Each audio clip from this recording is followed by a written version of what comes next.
Welcome dear students. तो आज का हम लोगों का जो टॉपिक ऑफ डिस्कशन रहेगा वो होगा आर एंड एस नॉमेनक्लेचर। तो ये आर एंड एस नॉमेनक्लेचर क्या है? ये हम लोगों का एक तरीका है जिससे हम लोग कंपाउंड्स को डिस्टिंग्विश करते हैं। जैसे इसको समझने का एक सिंपल सा तरीका है कि जैसे यहाँ पर हम लोगों ने दो कंपाउंड्स को लिखा है। ये दोनों कंपाउंड जो है ये हम लोगों का लैक्टिक एसिड है। अब आपका ये टास्क है कि आप ज़रा इसमें डिफरेंशिएट करो तो कि what is the difference between these two structures. तो अगर आप गौर से देखोगे तो आप पाओगे कि यहाँ पर जो है ये CH3COH है, इसमें भी वही है। इसमें जो है हम लोगों का OH को हम लोगों ने यहाँ पर वेज में रखा है और H को हम लोगों ने डैश में रखा है, जबकि इसमें हम लोगों का H जो है वेज में है और OH जो है वो डैश में है। बेसिक डिफरेंस दोनों में यही है। तो अगर आपको मैं कहूँ कि what is the name of this compound, तो आप कहोगे कि भाई ये सर लैक्टिक एसिड है। तो मैं फिर पूछूंगा कि भाई ये कंपाउंड का नाम क्या हो गया, तो आप फिर से कहोगे कि this name of this compound is lactic acid. लेकिन दोनों का जो स्ट्रक्चर है you can clearly visualise that there is a difference. Difference हम लोगों का क्या है ये हम लोगों ने अभी डिस्कस किया। तो अब ऐसे तो मान लीजिए आप समझ सकते हो, आपको मैं कहूँगा कि भाई लैक्टिक एसिड का स्ट्रक्चर आप लिखो, तो आप ये स्ट्रक्चर लिख सकते हो या तो फिर ये स्ट्रक्चर लिख सकते हो। लेकिन हकीकत में दोनों स्ट्रक्चर में से कोई भी आप लिखोगे तो सही होगा। लेकिन मान लो कि मतलब हम लोगों को एक स्पेसिफिक, मैं चाहता हूँ कि आप ये स्ट्रक्चर लिखो, ठीक है। मैं ये स्ट्रक्चर आपको लिखने के लिए कहता हूँ, तो मुझे क्या कहना होगा? मुझे जो है या तो आर कहना होगा या तो फिर एस कहना होगा। बात समझे? फिर से एक बार हम लोग डिस्कशन कर रहे हैं। जैसे लैक्टिक एसिड का ये स्ट्रक्चर है, ठीक है। Both the structures are of lactic acid, लेकिन दोनों के स्ट्रक्चर में there is a mark difference. यहाँ पर OH जो है वेज में, जबकि यहाँ पर हम लोगों का यहाँ पर वो वेज में है, ठीक है। डैश में H है, डैश में OH है। तो लेकिन दोनों स्ट्रक्चर का नाम अगर हम लोग लिखेंगे तो हम लोग कहेंगे लैक्टिक एसिड। और अगर IUPAC नेम की बात करें तो हम लोग इसको क्या कह सकते हैं? ये 1 हो गया, ये 2 हो गया, ये 3 हो गया। तो हम लोग कह सकते हैं कि दोनों स्ट्रक्चर का जो नाम होगा वो होगा 2 हाइड्रोक्सी प्रोपानोइक एसिड, ठीक है। लेकिन दोनों स्ट्रक्चर का जो एक्चुअल कॉन्फ़िगरेशन हम लोगों ने लिखा है वो तो डिफरेंस है। तो मतलब ये निकला कि अगर मैं आपको कहता हूँ कि भाई आप ये वाला स्ट्रक्चर लिखो, तो आप कैसे लिखोगे?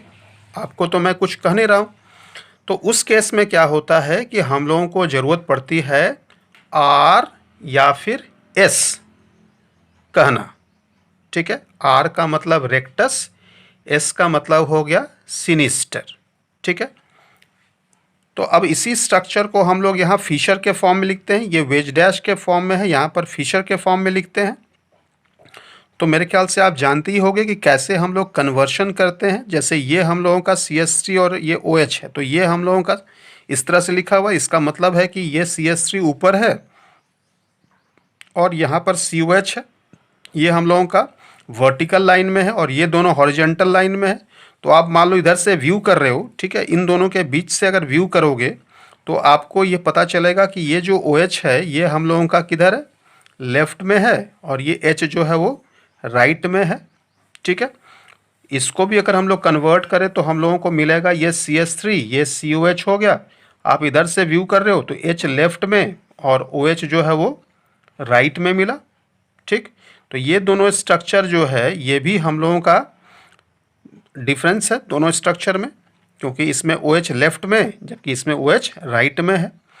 तो कहने का मतलब ये हो गया कि कोई भी कायरल कार्बन का जो पोजीशन होगा, हॉरिजेंटल जो पोजीशन होगा, वो हॉरिजेंटल पोजीशन हम लोगों का H और OH का या फिर दूसरे किसी ग्रुप का वो डिफरेंस हो सकता है। तो उसी डिफरेंस को आइडेंटिफाई करने के लिए हम लोगों को रेक्टस और सिनिस्टर यानी कि आर एंड एस नॉमेनक्लेचर किया जाता है। मेरे ख्याल से पॉइंट को आप समझ गए होंगे। जैसे एक बार फिर से हम लोग समझने का प्रयास कर रहे हैं, ये दोनों स्ट्रक्चर हम लोगों का लैक्टिक एसिड का है, लेकिन आप देख सकते हो कि यहाँ पर OH जो है वो वेज में है, H डैश में है, जबकि यहाँ पर H वेज में है और OH डैश में है। दोनों स्ट्रक्चर जो है एक दूसरे से डिफरेंट है। अब सवाल यह है कि दोनों को हम लोग डिस्टिंग्विश कैसे करेंगे, नाम से डिस्टिंग्विश कैसे करेंगे। तो नाम से डिस्टिंग्विश करने के लिए हम लोगों के पास में कुछ चॉइसेस हैं। एक तो हो गया कि हम लोग आर एंड एस नोटेशन करें, यानी रेक्टस एंड सिनिस्टर नोटेशन करें, या फिर कैपिटल डी और कैपिटल एल करें, या नहीं तो फिर स्मॉल डी और स्मॉल एल यानी कि प्लस और माइनस करें। तो यहाँ पर डी मैंने स्मॉल डी और स्मॉल एल को करने के लिए हम लोगों को एक्सपेरिमेंटल मेथड चाहिए।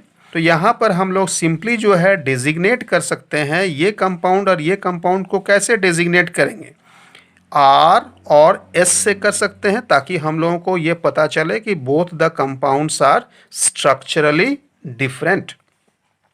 इसी स्ट्रक्चर को हम लोगों ने वेज एंड डैश फॉर्म में जो यहाँ लिखा हुआ था इसको हम लोगों ने चेंज कर दिया है। किस फॉर्म में ना, फिशर के फॉर्म में। तो फिशर के फॉर्म में कैसे कन्वर्शन करते हैं ये आप लोगों को पता ही होगा।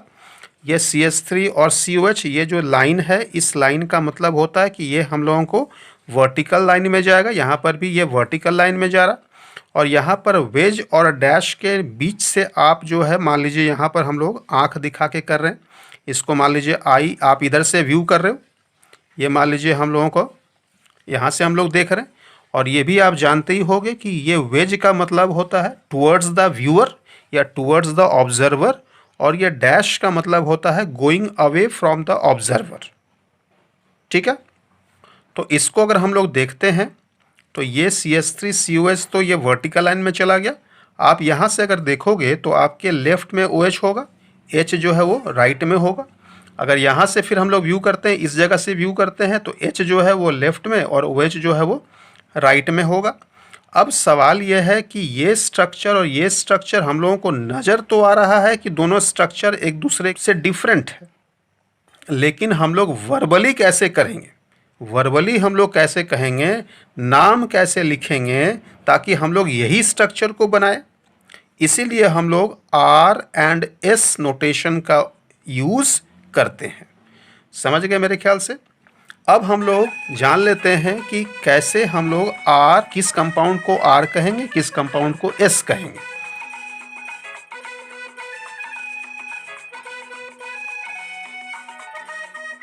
तो इसके लिए जो है हम लोगों को थोड़ा सा स्टडी करना होगा। एक रूल है जिसको हम लोग कहते हैं CIP रूल। CIP का मतलब हो गया चान, इनगोल्ड एंड प्रीलॉग रूल। ठीक है, तो ये जो CIP रूल है ये कहता है कि हम लोगों को जितना भी ग्रुप्स है, ठीक है, या एटम्स या ग्रुप्स है, उसका हम लोगों को क्या करना होगा, प्रायोरिटी सेट करना होगा। प्रायोरिटी कैसे सेट करेंगे, on the basis of atomic number और एटॉमिक मास। तो जैसे यहाँ पर हम लोगों को 4 ग्रुप्स है, तो 4 ग्रुप्स को हम लोग, ये कायरल सेंटर हो गया, चारों ग्रुप्स को हम लोग मान लीजिए नंबरिंग कर देते हैं। ये पहला एटम जो है ये हम लोगों का ऑक्सीजन है, इन दोनों में कार्बन है, तो इसमें सबसे ज़्यादा एटॉमिक नंबर जो है वो ऑक्सीजन का है। एटॉमिक मास के टर्म्स में भी हम लोग एक्सप्लेन कर सकते हैं। तो ये एटॉमिक मास या एटॉमिक नंबर ऑक्सीजन का ज़्यादा है, इसलिए इसको हम लोग कहेंगे 1। इसके बाद हम लोग चेक करेंगे इन तीनों में, तो इन तीनों में अगर चेक करेंगे तो हम लोगों को पहला एलिमेंट तो कार्बन कार्बन है, तो यहाँ पर तो टाई हो गया। तो दूसरा एलिमेंट हम लोग देखते हैं तो इसमें ऑक्सीजन है, जबकि इसमें हम लोगों को हाइड्रोजन मिलेगा।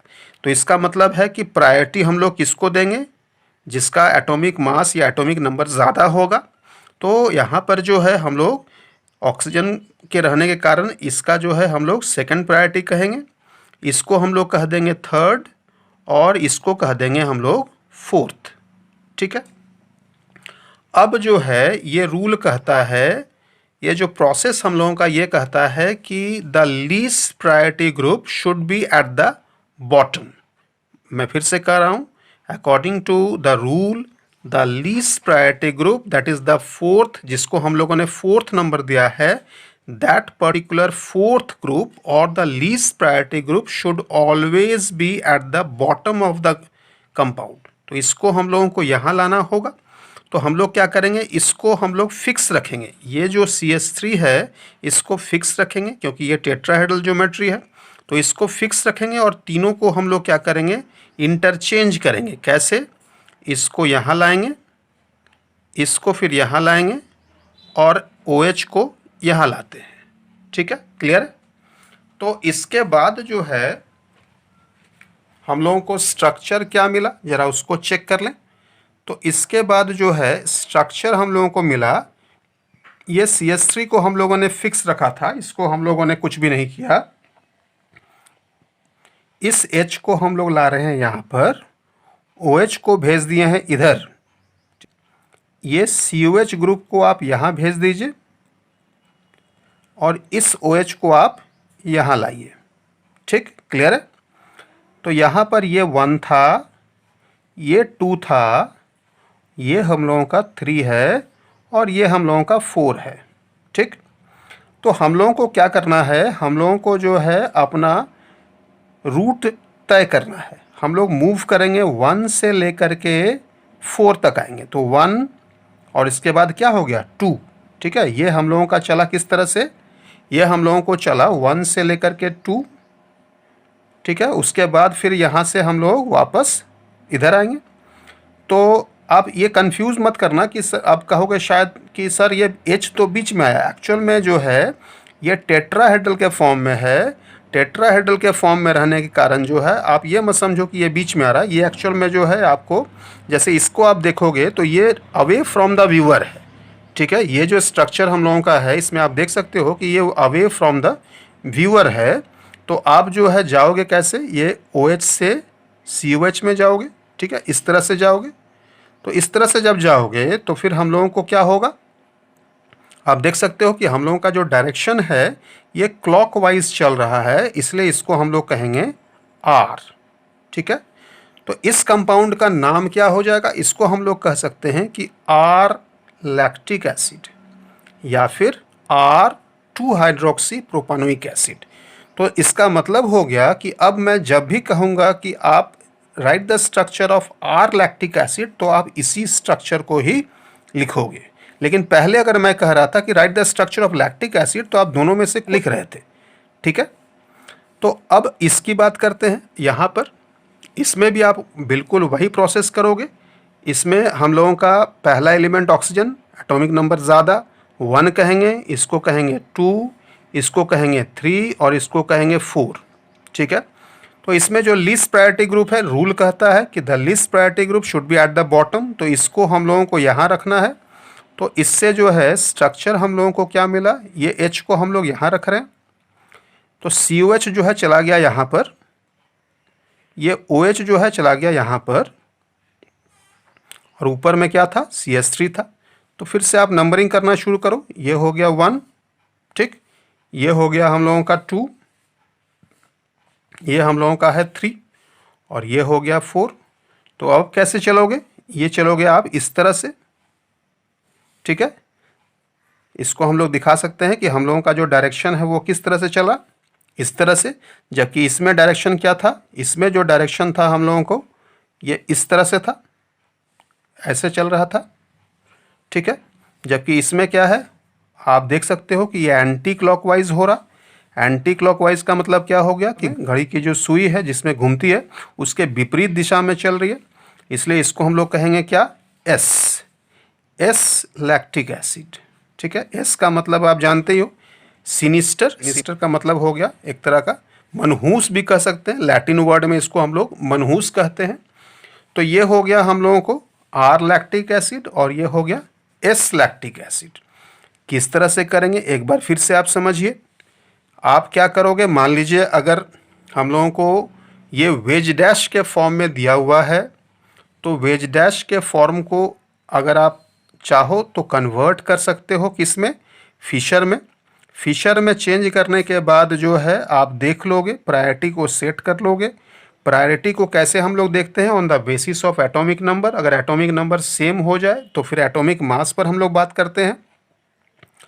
और इसमें हम लोगों का नेक्स्ट है कि जो लीस्ट प्रायोरिटी ग्रुप है, वो लीस्ट प्रायोरिटी ग्रुप यानी कि जिसको हम लोग 4th नंबर दे रहे हैं, वो ग्रुप को जो है हमेशा उसको बॉटम में रखना है। बॉटम में अगर है तो ठीक है, अगर नहीं है तो उसको हम लोगों को किसी थ्री ग्रुप्स को जो है रोटेशन करके उसके लीस्ट प्रायोरिटी ग्रुप को बॉटम में लाना होगा। और उसके बाद फिर हम लोग अपना मूवमेंट, अपना जर्नी स्टार्ट करेंगे। अगर हम लोगों का डायरेक्शन क्लॉकवाइज डायरेक्शन फ्लो हो रहा है तो फिर उसको हम लोग आर यानी रेक्टस कहेंगे, और अगर एंटी क्लॉकवाइज डायरेक्शन फॉलो हो रहा है तो उसको हम लोग एस कहेंगे। ठीक है, तो अगर आप चाहो तो डायरेक्ट जो है आप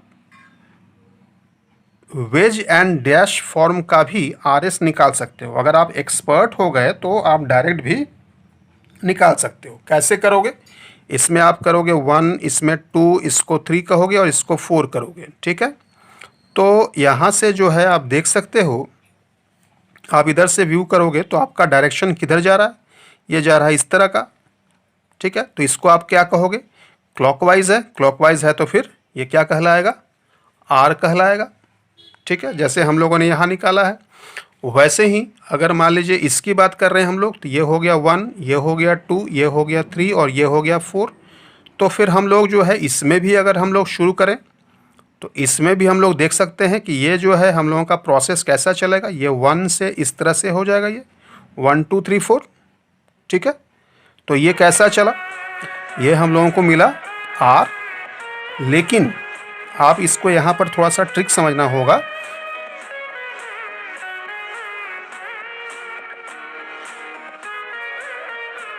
वो है कि अगर ये आर मिल रहा है और लीस्ट प्रायोरिटी ग्रुप डैश में नहीं है तो इसका ये उल्टा होता है। ठीक है, मेरे ख्याल से कन्फ्यूजन शायद आपको हो रहा होगा, फिर से मैं बता रहा हूँ।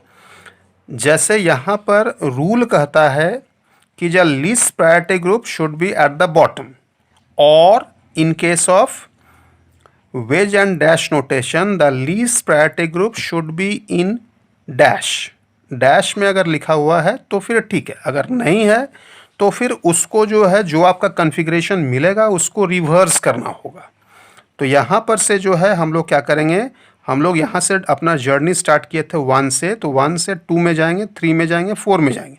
तो ये हो रहा है ऐसा, ये हम लोगों का क्लॉकवाइज डायरेक्शन यानी आर मिल रहा है। लेकिन यहाँ पर जो हम लोगों को एच है जिसको लीस्ट प्रायोरिटी ग्रुप कर रहे हैं, ये डैश में नहीं है, ये वेज में है।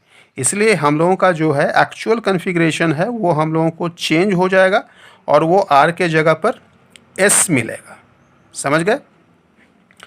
एक और ट्रिक जो हम लोगों को मिल सकता है वो वेज एंड डैश में भी हम लोग देख सकते हैं, जिस तरह से हम लोगों ने अभी देखा, और इसी ढंग से हम लोग फिशर में भी देख सकते हैं। फिशर में क्या है, जैसे मान लीजिए ये हम लोगों का लीस्ट प्रायोरिटी ग्रुप है, ये बॉटम में है क्या, जवाब है नहीं। बॉटम में जब नहीं है तो आप इतना, अगर मान लीजिए कम मार्क्स का क्वेश्चंस आता है या ऑब्जेक्टिव क्वेश्चंस आता है तो आप डायरेक्टली कह सकते हो कि जैसे ये हम लोगों को जो लीस्ट प्रायोरिटी ग्रुप है ये बॉटम में नहीं है, तो नॉर्मली आप कैसे चलोगे, ये 1 2 3 हो गया तो ये इस डायरेक्शन में आप चलोगे इस तरह से। तो ये इस डायरेक्शन में जब जाओगे तो फिर ये आपको क्या कहलाएगा, एस कहलाएगा। तो एस कहलाएगा, लेकिन वेज ये जो है आपका लीस्ट प्रायोरिटी ग्रुप तो बॉटम में नहीं था, इसलिए इसका उल्टा लिखेंगे, वो होगा आर। इसी तरह से इसकी बात कर लो, इसमें भी लीस्ट प्रायोरिटी ग्रुप नीचे यानी बॉटम में नहीं है, तो फिर हम लोग का अपना डायरेक्शन शुरू करेंगे तो ये 1 2 3 4 चलेगा। इस तरह से 1 से लेकर के 2 में जाएंगे हम लोग। तो यहाँ पर जो है हम लोगों को अगर इस डायरेक्शन में जा रहे हैं तो क्लॉकवाइज मिल रहा है, लेकिन ये लास्ट में या बॉटम में नहीं है तो फिर हम लोगों को इसका उल्टा लिखना होगा और वो होगा हम लोगों को एस कॉन्फ़िगरेशन। ठीक है, समझ गए। तो फिर फाइनली एक और एग्जाम्पल हम लोग देखते हैं। तो मान लीजिए हम लोगों का ये टार्टरिक एसिड है। ठीक है, ये COH है, ये H है, ये OH है, यहाँ पर भी मान लीजिए हम लोग H और OH दिखाते हैं और यहाँ पर भी हम लोग दिखाते हैं COH। तो ये जो स्ट्रक्चर हम लोगों ने लिखा है, this is the structure of tartaric acid. तो अब आप देख सकते हो कि ये OH जो है, ये दोनों OH सेम साइड में है, ये H दोनों सेम साइड में है। अब आप कहोगे कि सर टार्टरिक एसिड हम लोग इस तरह से भी तो लिख सकते हैं कि इस OH को हम लोग इधर दिखा दें, H को इधर दिखा दें।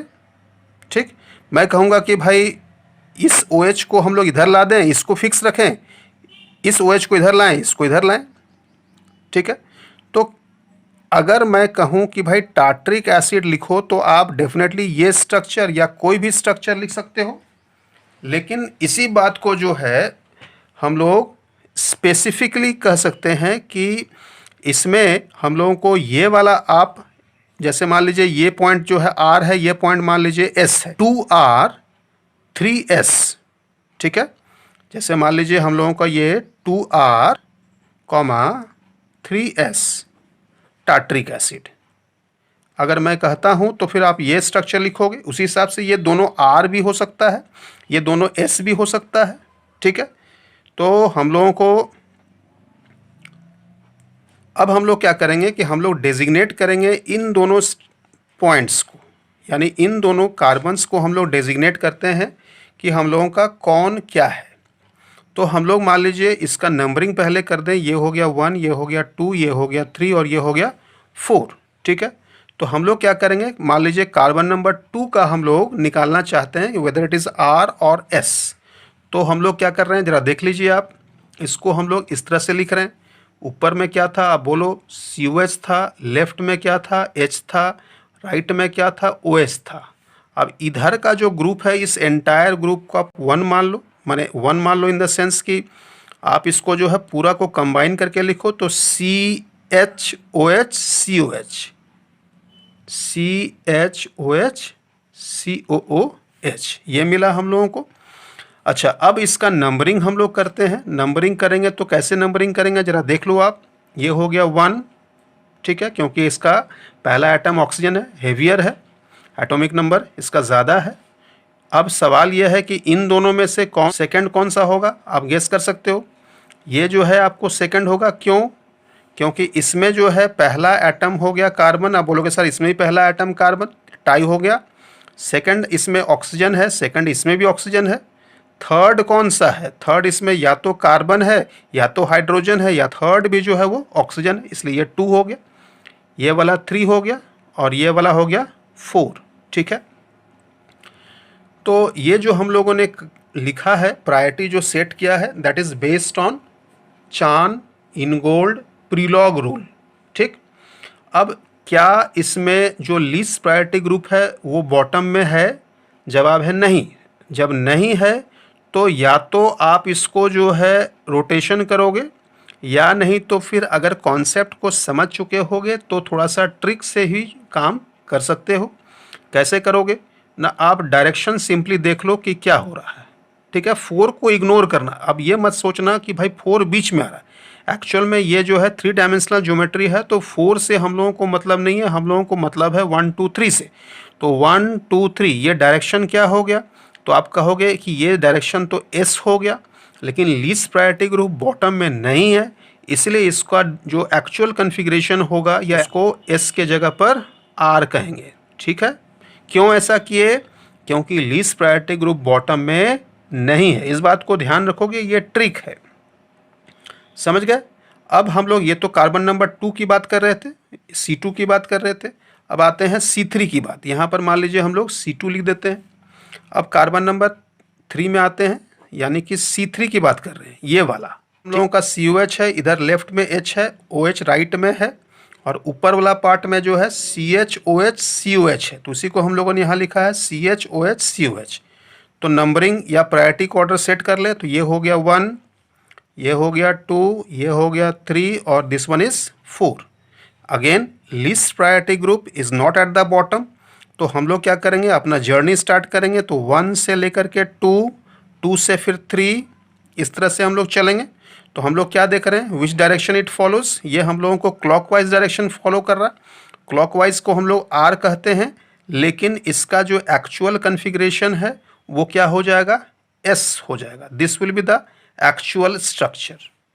ठीक है, तो एक्चुअल कॉन्फ़िगरेशन इसका एस होगा। मैं बार बार कह रहा हूँ क्यों होगा, क्योंकि लीस्ट प्रायोरिटी ग्रुप जो है वो बॉटम में नहीं है। अगर आप चाहो तो इस प्रोसेस को, जैसे हम लोगों ने पहले मेथड से देखा कि रोटेशन करके, 3 पॉइंट रोटेशन करके भी काम कर सकते हो। ठीक है, तो ये हम लोगों का तरीका हो गया।